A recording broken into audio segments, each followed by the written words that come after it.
رب اشرح لي صدري ويسر لي امري واحلل عقدة من لساني يفقهوا قولي. اللهم ربنا الهمنا رشدنا واعذنا من شرور انفسنا.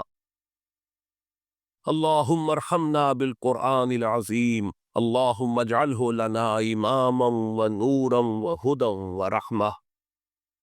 اللهم ذكرنا منه ما نسينا وعلمنا منه ما جهلنا وارزقنا تلاوته آناء الليل وآناء النهار واجعله لنا حجة یا رب العالمین آمین۔ لیکن یہ کہ اس وقت جو عالم عرب پر صورتحال پیدا ہو گئی، اس میں ہمیں کیا کرنا چاہیے؟ پاکستان کے جو حالات ہیں ان میں کیا مشورے ہیں؟ اب میں ان چیزوں کے بارے میں آپ سے چند باتیں عرض کروں گا۔ پہلی بات تو یہ ہے کہ مشرق وسطیٰ کے مسئلے میں اس کے پس منظر کو سمجھ لینا چاہیے۔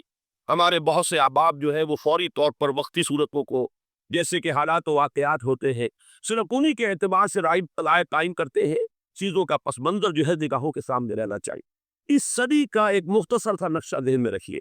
یہ 20ویں صدی کے آغاز کے وقت، اسے ہم پورا کہتے ہیں مڈل ایسٹ، بلکہ صرف مڈل ایسٹ نہیں، پورا شمالی افریقہ سلطنت عثمانیہ کا حصہ تھا، خلافت عثمانیہ۔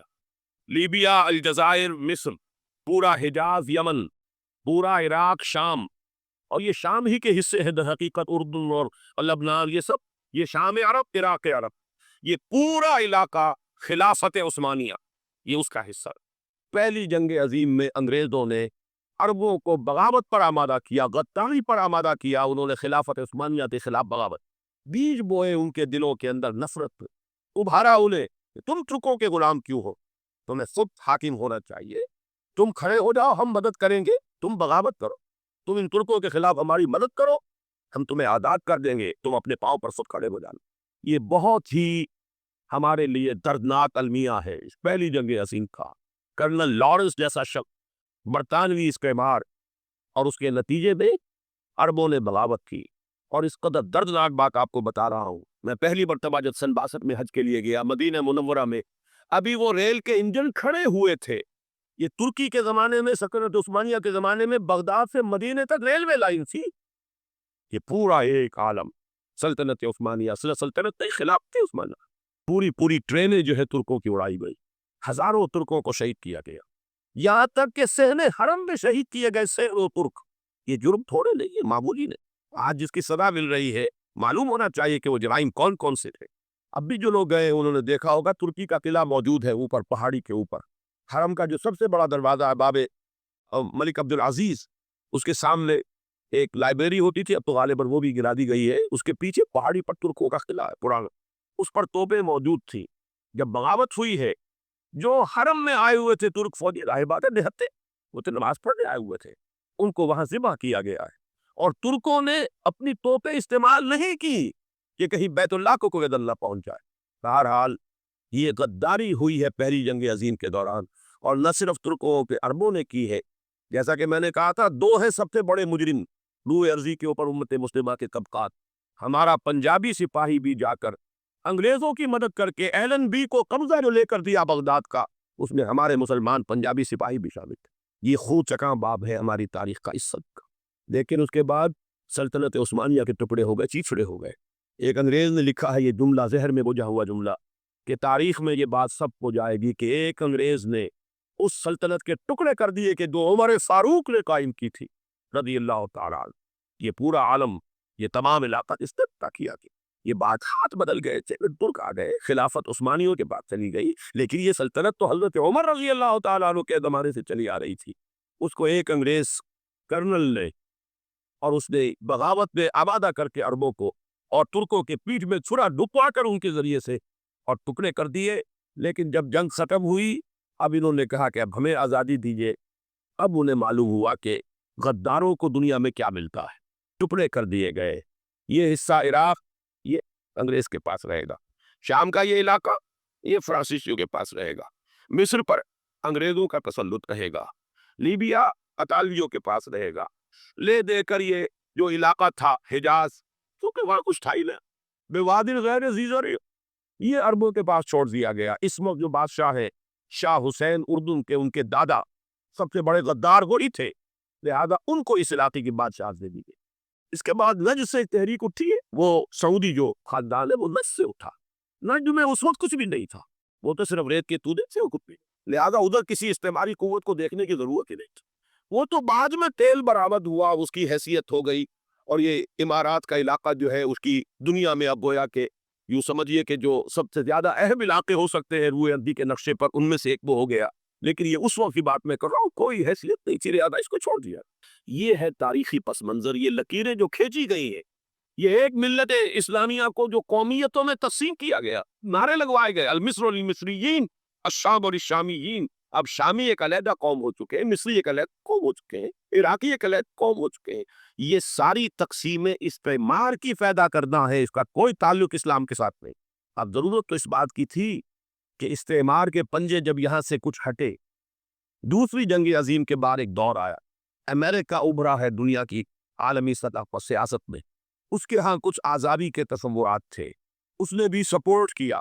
برطانیہ کمزور ہو چکا تھا، وہ اتنے بڑے علاقے کو اب ہولڈ نہیں کر سکتا تھا، ہندوستان بھی آزاد ہوا، پھر یہ کہ اور دوسرے علاقوں سے بھی اس کو پسپائی اختیار کرنی پڑی۔ استعمار کے پنجے جس طرح بھی ہوئے، ان کے سینوں سے، عربوں کے سینوں سے جو ہے گویا کہ وہ ہٹے، لیکن امریکہ نے ایک اپنی بہت بڑی حکمت عملی جو اختیار کی، عالم عرب کے سینے میں اسرائیل کا خنجر پیوست کر دی، تاکہ یہ کبھی آزاد نہ ہوتا ہے، ہمارے انگوٹھے تلے رہے، ہماری پالیسی گورن کرے۔ یہ استعمار کا دوسری جنگ عظیم کے بعد جہاں برطانوی استعمار، فرانسیسی استعمار رفتہ رفتہ یہ ہٹنے شروع ہوئے، صدر ناصر نے انگریزوں کو اٹھا کر پھینکا میڈیٹرینین میں اور دوسرے جگہوں سے، الجزائر نے آزادی حاصل کی فرانس سے، اطالویوں سے جو ہے لیبیا والوں نے آزادی حاصل کی، یہ ہو گیا، لیکن ایک خنجر پیوست کر دیا گیا اسرائیل کا سینہ عرب۔ اس صورتحال میں ظاہر بات ہے کہ ایک تو بڑی آئیڈیل پوزیشن تھی کہ پورا عالم اسلام متحد ہو، لیکن وہ تو بہت دور کا خواب معلوم ہوتا ہے۔ علامہ اقبال سے بڑا کوئی نقیب نہیں ہے ملت اسلامی کی وحدت کا، ایک ہو مسلم حرم کی پاسبانی کے لیے نیل کے ساحل سے لے کر تابخا کے کاشور، لیکن انہیں بھی اپنے لیکچرز میں کہنا پڑا کہ اس وقت جو صورتحال ہے پورے عالم اسلام کی ایک وحدت بن جانا تو تقریباً ناممکن نظر آ رہا ہے۔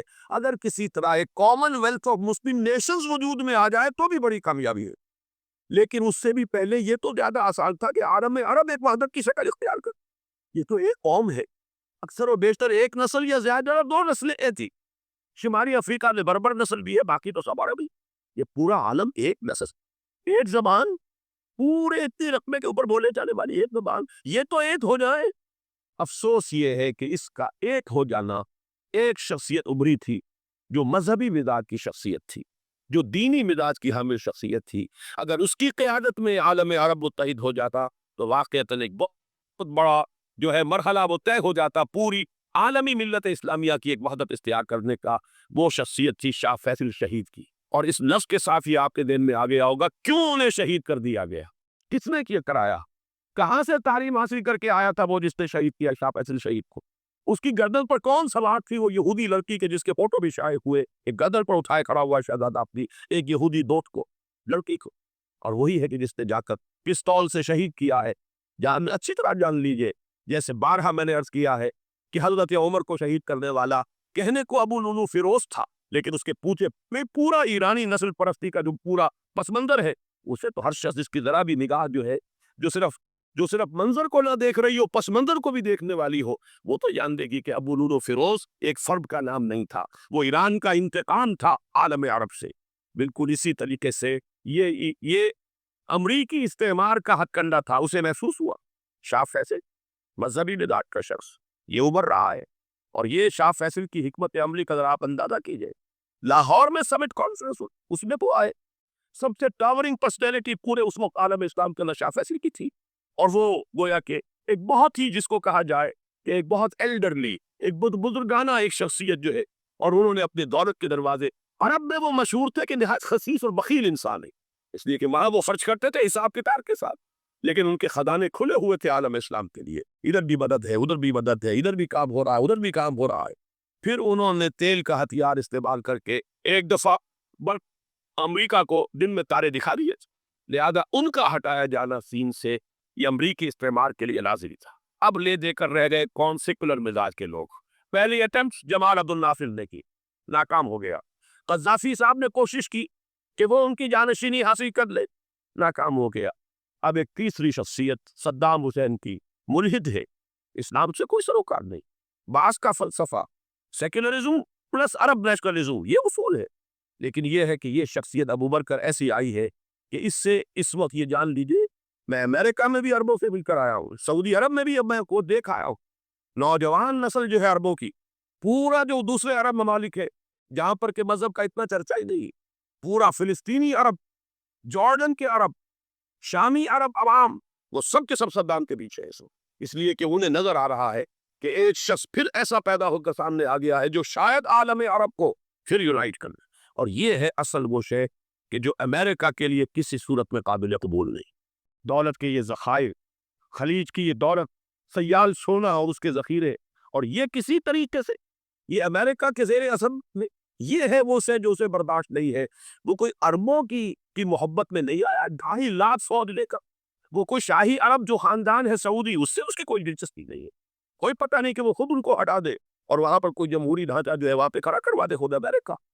اس لیے کہ سعودی عرب میں دیکھ آیا ہوں، حالات اگرچہ ظاہر بات ہے کہ زیادہ گہرائی میں تو وہاں جانے کا موقع ہی نہیں ہوتا، بہت ہی مستبد حکومت ہے، لیکن صاف نظر آ رہا ہے کہ اس وقت دونوں طبقے نوجوانوں کے جو ہے وہ شاہی خاندان اس طرح خلاف ہو چکے، جو وہاں پر جدید مثقف طبقہ ہے، جدید تعلیم یافتہ، جو باہر پڑھ کر آیا ہے امریکہ میں اور کہیں اور وہ کثیر تعداد میں، وہ صاف سوال کر رہے ہیں کہ یہ بلینز اور بلینز آف ڈالرز کے جو ہمارا خرچہ آتا تھا، ہمارے ہتھیاروں کے آرڈر جاتے تھے، وہ کہاں گئے؟ پورے 65,000 فوج، اور عرب کے پاس، سعودی عرب کے پاس اتنے ٹینک بھی نہیں ہے جتنے کہ یمن جیسے غریب ملک کے پاس، ہمارا روپیہ یہ گیا کر۔ یہ ایک سوال ہے جو ہر شخص کے ذہن کے سامنے ہے۔ اب ہمیں اپنے معاملات کو خود سنبھالنا ہوگا۔ اسی طریقے سے جو مذہبی طبقہ ہے، اور وہاں ہے بڑی تعداد میں مذہبی طبقہ نوجوان جن میں بڑا جذبہ، اور ان کا وہ جوش جہاد انہیں جہاد افغانستان تک لے کر آیا، سینکڑوں عرب نوجوان یہاں جو ہے شہید ہوئے، اپنے ملک میں تو انہیں بولنے کی بھی کوئی امکان نہیں ہے، لیکن یہاں وہ جذبہ جو اندر اندر پروان چڑھ رہا ہے، وہ جذبہ انہیں لایا ہے اور افغانستان کی سلاخ واریوں کے اندر انہوں نے جام شہادت پوش کیا۔ وہ طبقہ بھی شدید اب مخالف ہو چکا ہے کہ انہوں نے امریکیوں کو بلا کر، ان میں یہودی بھی ہے، عیسائی تو ہے ہی ہے، یہودی ہے، یہودی عورتیں ہیں، جو کچھ اب وہاں بے حیائی اور بے پردگی کے مناظر نظر آ رہے ہو۔ یہ سرزمین عرب، میں نے امریکہ میں تقریر سنی ہے اسنا کے جو فائنل ان کا ایک سیشن تھا، اسلامک سوسائٹی نارتھ امریکہ، جس میں مدعو کیا گیا تھا، اسی لیے میں نے یہ صبر کیا تھا۔ ایک نوجوان نے جو تقریر وہاں پر کی ہے، واقعہ یہ ہے کہ میں حیران رہ گیا اس کی جرأت کا۔ اس نے کہا کہ حضور نے فرمایا تھا کہ جزیرہ نما عرب میں 2 دین جمع نہیں ہو سکتے، اور آج شاہی خاندان کی صرف اپنی حکومت کو بچانے کے لیے امریکیوں کو اتنی بڑی تعداد میں بلا لیا گیا ہے، جن میں موبائل چرچ بھی ہے، موبائل سینیگوگز ہے، یہودی مرد اور عورتیں جو ہے دندناتیں کر رہے ہیں آج عرب کی سرزمین پر۔ لہذا جو مذہبی طبقہ ہے وہ اس پر شدید رد عمل جو ہے اس کے اندر پایا جا رہا ہے۔ یہ حالات ہے جو میں آپ کے سامنے چاہتا تھا کہ رکھوں، یہ وہ شامت اعمال ہے۔ ایک طرف یہ کہ وہ شخصیت جو ہے صدام حسین کی، وہ کوئی پسندیدہ شخصیت نہیں، لیکن یہ کہ اس شخصیت کو تقویت دینے والے بھی تو یہی لوگ تھے۔ انہیں خطرہ تھا ایران کے انقلاب سے کہ کہیں اسی قسم کا کوئی انقلاب ہمارے یہاں نہ آ جائے، لہذا انقلاب پہ ایران کو ایکسپورٹ نہ ہونے دے، اس لیے انہوں نے اسی صدام حسین کو بلین اور بلین ڈالرز کی مدد دی۔ آج وہی ہے، عربی کی تو ایک کہاوت بھی ہے، سمن کلبک یا کلو، اپنے کتے کو کھلا بلا کے موٹا کرو، کسی روز تمہیں کو کاٹے گا۔ آج وہ تو انہیں کاٹ، لیکن یہ کہ اس کا جو علاج تجویز ہوا ہے وہ انتہائی خوفناک ہے۔ 2.5 لاکھ امریکی، وہ استعمار کے پنجے جو بمشکل عالم عرب کے سینے سے جو گڑے ہوئے تھے اس استعمار نے، مشکل ہٹے تھے کہ ایک دم اب وہاں پر خبریں آ رہی ہیں، فرانسیسی بھی آ رہے ہیں، برطانوی بھی آ رہے ہیں، کہاں سے فوجیں آ رہی ہیں، اور وہاں پر 2.5 لاکھ سو صرف امریکن آرمی کا، اس میں تقریباً 1.5 لاکھ تو پہنچ چکی، اور جو بھی ہوگا وہاں پر جیسا کہ میں نے عرض کیا ہے، اس قدر خوفناک سین ہے۔ میں نے بہت سے حضرات واقف ہوں گے، کئی مرتبہ میں نے حوالہ دیا ہے مولانا سید حامد دیا رحمہ اللہ کا، انہوں نے ایک دفعہ مجھے بتایا تھا کہ احادیث میں جو قرب قیامت کے حالات و واقعات کی پیشن گوئیاں ہیں، ان میں یہ ہے کہ وہ جو آخری جنگ ہو رہی ہے جو کہ دجال کے خلاف ہوگی مسلمانوں کی، اور جس میں کہ حضرت مسیح علیہ السلام کا نزول ہوگا، جس کے سلسلے میں اس سے پہلے ایک جنگ ہوگی بہت خوفناک، بہت خوفناک، اور عجیب الفاظ ان کے یہ تھے کہ اس میں ایک طرف مسلمان اور عیسائی اور یہودی تینوں ہوں گے۔ یہ بات سمجھ میں نہیں آتی تھی کہ مسلمان اور یہودی ایک جگہ کیسے جمع ہو سکتے۔ آج وہ نقشہ نظر آ گیا، آج اسرائیل، امریکہ، سعودی عرب اب یہ ایک ہے، بلکہ چلتے آئیے مصر، اسرائیل، سعودی عرب اور جو بھی ان کے حواری ہے وہ سب سب میں کھڑے ہیں، اور ان کے اوپر سیادت کس کی؟ امریکہ کی۔ وہ نشہ آ گیا، اور اس جنگ کے سلسلے میں مولانا حامد میاں رحمہ اللہ نے مجھے بتایا تھا کہ حدیث میں الفاظ آئے ہیں، اتنے لوگ ہلاک ہوں گے کہ ایک پرندہ سینکڑوں میل تک اڑتا ہوا چلا جائے گا اور اسے سوائے لاشوں کے اور کچھ نہ دے۔ یہ نقشہ خاکم بدہن تلا ہوا ہے، کھڑا ہوا ہے۔ جو بھی ہوگا کیمیاوی جنگ، کیمیاوی کیمیکل وارفیئر، اور پھر ایٹمک وارفیئر، جس کی کھلی دھمکیاں دی جائیں۔ کبھی کوریا کے بارے میں اندیشہ تھا کہ یہ درندے خدا کی دھرتی کو، کوریا کی غریب بستی کو ناگاساکی بنا کے چھوڑیں گے، ہیروشیما بنا کے چھوڑیں گے۔ آج وہ صورتحال جو ہے عالم عرب، heart of the Arab land, اس پر یہ صورتحال بالکل تلی کھڑی ہے۔ اس میں ہمیں کیا کرنا چاہیے؟ میں نے یہ چاہا کہ پورا پس منظر آپ کے سامنے، صرف وقتی سا کوئی ایک نعرہ، وقتی سی کوئی ایک خبر، اس کے حوالے سے ایک جذبات کا معاملہ، پورا ایک پس منظر سامنے رکھیے۔ اب وہ آپ کو شاید میری باتیں جو ہے وہ سمجھ میں آ جائے۔ نمبر ایک، ہمیں کسی صورت اس جنگ میں امریکہ کے گھڑے کی مچھلی نہیں ہلنا چاہیے۔ امریکہ اسلام کے تحفظ کے لیے نہیں آیا، امریکہ حرمین کی حفاظت کے لیے نہیں آیا، امریکہ اپنے مفادات، عالمی مفادات کے تحفظ کے لیے آیا، اور زیادہ سے زیادہ آپ کہہ سکتے ہیں کہ وہ سعودی شاہی خاندان کی حفاظت کے لیے آیا۔ اور بڑا عمدہ مضمون چھپا تھا پچھلے، بلکہ ابھی تک تو وہ تازہ ہی ہے جب تک نیا نہیں آتا، نظام بھی، جس کا عنوان تھا اربوں کا چھڑا اور اربوں کا گدا۔ سارے پیسے نہیں چلے رہے، $12 بلین کا ایک چٹ لے کر گیا جیل بے کر۔ اندازہ تو کی دنیا کہاں سے کہاں پہنچ گئی۔ میرے حیرت ہو کہ دنیا کیا سے کیا ہو جائے گی۔ 2 ماہ قبل اس کا تصور کیا، اتنی بڑی قوت امریکہ کی تباہ کن قوت، اور جمع ہو جائے گی عرب کے اندر۔ لیکن یہ کہ وہ کاس بھی اربوں ہی کی ہوگی، انہی کا چھڑا، انہی کا للا۔ ہمیں کرنا یہ چاہیے، اللہ تعالی ہماری حکومت کو، ہمارے سیاستدانوں کو، ہمارے ذمہ دار لوگوں کو ہدایت دے، وہ امریکہ کے گھڑے کی مچھلی نہ بنے۔ اس کے تحفظ کے لیے یا شاہی خاندان کی عبادت کے لیے بہت کچھ انہوں نے عیش کر لیے، کافی عیش کر لیے۔ باقی یہ کہ اب جو کچھ ہونا ہے وہ ہونا ہے۔ حرمین شریفین کو تو خود عرب کے لوگ کہتے ہیں کہ کوئی خطرہ نہیں ہے۔ سارا جھگڑا تو وہ تیل کی دولت کا ہے، وہ تیل کی دولت جو ہے وہ شمال مشرقی کونے کے اندر ہے۔ بلکہ یہ کہ جو رد عمل پیدا ہوا عالم اسلام میں، اور سعودی عرب نے خود اس کے مذہبی نوجوانوں میں امریکی فوجوں کی آمد کے خلاف اس کا جواب دیا گیا رابق عالم اسلامی کی طرف سے کہ یہ جو بھی جنگ کا محاذ ہے، جو فوجیں ہیں، یہ حرمین سے تو 1500 کلومیٹر دور ہے، تو حرمین کو تو کوئی خطرہ نہیں۔ خطرہ ہے امریکہ کے عالمی مفادات کو۔ آج آپ کو معلوم ہے دنیا 2 طبقوں میں بٹی ہوئی ہے، دی رچ اینڈ دی پور۔ یہ جو اقوام ہے، جو 6-7 قومیں شمار ہوتی ہے دنیا کی دولت مند قومیں، ان کے لیے خطرہ ہے کہ یہ اگر ہم ان کا جو سب سے بڑا ذریعہ ہے اس کا صنعت کا، یہ تیل اگر ان کو کچھ ہو گیا تو ان کی سب کی اکانومی جو ہے وہ دم دراز سے زمین بنا کے آئی، وہ بھی برابر ہو کر رہ جائے گی دنیا کے دوسرے ملکوں کی۔ یہ اس کی حفاظت کے لیے آئے۔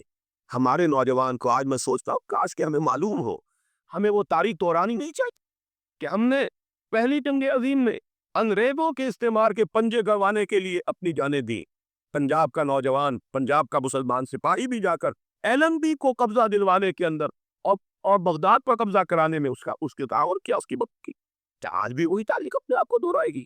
آج ہمارا فوجی جائے گا وہاں پر امریکہ کے تحفظ کے لیے، اس کے مفادات کے تحفظ کے لیے۔ پہلی بات یہ کہ ہرگز نہیں ہونا چاہیے۔ ہونا کیا چاہیے؟ پہلی کوشش یہ ہو کہ یہ بین الاسلامی معاملہ بنے، مسلمان امت آئے، امریکی فوجیں جائیں، فرانسیسی جائیں، برطانوی جائیں۔ ہاں، اس صورت میں کہتا ہوں پاکستان کا ایک بچہ وہاں جائے اور اپنی جان قربان کر دے، اس لیے کہ یہ قرآن کا حکم ہے۔ بَإِن طَائِفَتَانِ مِنَ الْمُؤْمِنِينَ اقْتَتَلُوا فَأَصْلِحُوا بَيْنَهُمَا إِن بَغَتْ إِحْدَاهُمَا عَلَى الْأُخْرَى فَقَاتِلُوا الَّتِي تَبْغِي حَتَّى تَفِيءَ إِلَىٰ أَمْرِ اللَّهِ فَإِن فَاءَتْ فَأَصْلِحُوا بَيْنَهُمَا بِالْعَدْلِ وَأَقْسِطُوا إِنَّ اللَّهَ يُحِبُّ الْمُقْسِطِينَ۔ امت مسلمہ کو حکم دیا گیا اگر مسلمانوں کے 2 گروہ لڑ پڑے تو تم صلح کراؤ، اور اگر ایک فریق زیادتی پر تلا رہے، اڑا رہے، تو اب سب مل کر اس سے جنگ کرو، یہاں تک کہ اسے اللہ کے حکم کے آگے جھکا دو۔ پھر اگر وہ اللہ کا حکم مان لے، صلح پر آ جائے، تو پھر عدل و قسط کے ساتھ ان کے درمیان صلح کرا دو۔ یہ ہمیں حکم ہے، مسلمانوں کو حکم ہے۔ لیکن یہ کہ یہ امریکی آ رہے ہیں اور امریکی استعمال اور امریکی مفادات، اور اس کے لیے جو ہے پاکستان کا مسلمان سپاہی بھی جائے، میرے نزدیک کی کسی صورت میں صحیح نہیں۔ مطالبہ بھی ہو رہا ہے، آج ہی غالباً ایک انٹرویو آیا ہے، شاہ حسین کے بھائی جو ہے حسن بن طلال، انہوں نے بھی یہی کہا ہے کہ اس کو مسلمانوں کو آپس میں اس معاملے کو طے کرنا چاہیے، اس قضیے کو امریکی فوجوں کو یہاں سے فوراً واپس جانا چاہیے۔ اور یہی بات میں یقیناً تائید کروں گا، تحسین کروں گا، یہی موقف ایران کا۔ ایران عراق کے خلاف جو UNO کے سینکشنز ہے، کہتا ہے ہم اس کی پابندی کریں گے، لیکن امریکہ کو یہاں سے نکلنا چاہیے۔ یہ مسلمانوں کا اپنا معاملہ ہے، وہ آپس میں طے کرے۔ پاکستان کو بھی یہی موقف اختیار کرنا چاہیے پوری قوت کے ساتھ۔ اس میں کوئی بھی اگر کمزوری ہو رہی ہے تو در حقیقت یہ گویا کہ ہم امریکی استعمار کے ہاتھ میں اس کا آلہ کار بن کر، کھلونا بن کر استعمال ہو رہا ہے، جو کہ ہمیں کسی صورت میں نہیں کرنا چاہیے۔ اگر یہ بھی ناکافی ہو تو دوسرا ایک اور مسئلے کا حل موجود ہے، اس سے براڈر سطح پر، کہ غیر جانبدار ممالک اگر کوئی ہے ان کو بھی اس تجزیے کے اندر شامل کیا جائے۔ ایک تحریک تھی اسی زمانے میں، کافی بڑی تھی، لیکن یہ کہ وہ بھی اگر اس کے اندر شامل ہو جائے۔ لیکن امریکہ، رشیا، یہ تو ظاہر بات ہے سپر پاورز ہیں کہ مفادات ہیں، عالمی اور گلوبل مفادات ہیں، لہذا اول تو یہ ہونا چاہیے کہ بین الاسلامی معاملہ بنا کر، اس صورت میں جیسا کہ میں نے عرض کیا، ہماری پوری فوج بھی جائے اللہ پر توکل کر کے۔ پاکستان کا محافظ اللہ ہوگا، اگر اللہ کے حکم کے اوپر عمل کرتے ہوئے مسلمان یہاں سے جائے اور جا کر وہاں پر جو ہے اپنی جانیں دینے کو تیار ہو جائے۔ لیکن اگر یہ اس میں بھی کافی نہ ہو تو جو بھی غیر جانبدار ممالک ہیں ان کو بھی اس معاملے کے اندر شریک کیا جا سکتا ہے۔ بدرجہ آخر اگر پاکستانی فوج جائے، وہ صرف حرمین شریفین کے گرد و نواح میں ان کو ڈپلوائے کیا جانا چاہیے۔ اگر خدا نہ خواستہ وہاں پر کوئی آنچ آنے کی شکل پیدا ہو جائے تو اس کی، اے ارض پاک تیری حرمت پہ قط مرے ہم، اس کے لیے مسلمانوں کو تیار رہنا چاہیے۔ اس لیے کہ بہرحال جہاں تک ارض پاک کی حرمت کا تعلق ہے وہ ہمارے ایمان کا جز ہے۔ باقی برطانوی مفادات، امریکی مفادات، صنعتی ممالک کے مفادات، یا کسی شاہی خاندان کے مفادات، شاہی خاندان یہ تو گرتی ہوئی دیواریں ہیں، جانا ہے آج نہیں تو کل، لیکن یہ کہ اصل معاملہ ہے امت کا، اصل معاملہ ہے امت مسلمہ کا، اصل معاملہ ہے حرمین شریفین کا، لہذا ان دونوں چیزوں کو لازماً گڈمڈ نہ کریں۔ آپ حضرات کے علم میں ہے کہ اس سے پہلے ایران کی طرف سے بار بار مطالبہ ہوا کہ حرمین کو بین الاسلامی کنٹرول میں دے دیا جائے اور سعودی عرب کا اس کے اوپر سے جو انتظامی عمل دخل ختم کر دیا جائے۔ میں نے کبھی تائید نہیں کی، اس لیے نہیں کی کہ میرا مشاہدہ ہے، میں گیا ہوں بارہا، سعودی عرب کی حکومت نے چاہے خود بھی بڑے بڑے محل بنائے ہیں لیکن حرمین کی خدمت کے اندر بھی کوئی کمی نہیں کی۔ اس پر انہوں نے اربوں ڈالر اس پر بھی خرچ کیا ہے، اس کے اوپر انہوں نے اس حج کے انتظامات پر پوری حکومت جو ہے وہ اپنے آپ کو لگائے رکھتی۔ لہذا اس اعتبار سے کوئی کمی کی بات نہیں وہاں پر آئی کہ جس کے لیے ضرورت ہو کہ ان کا عمل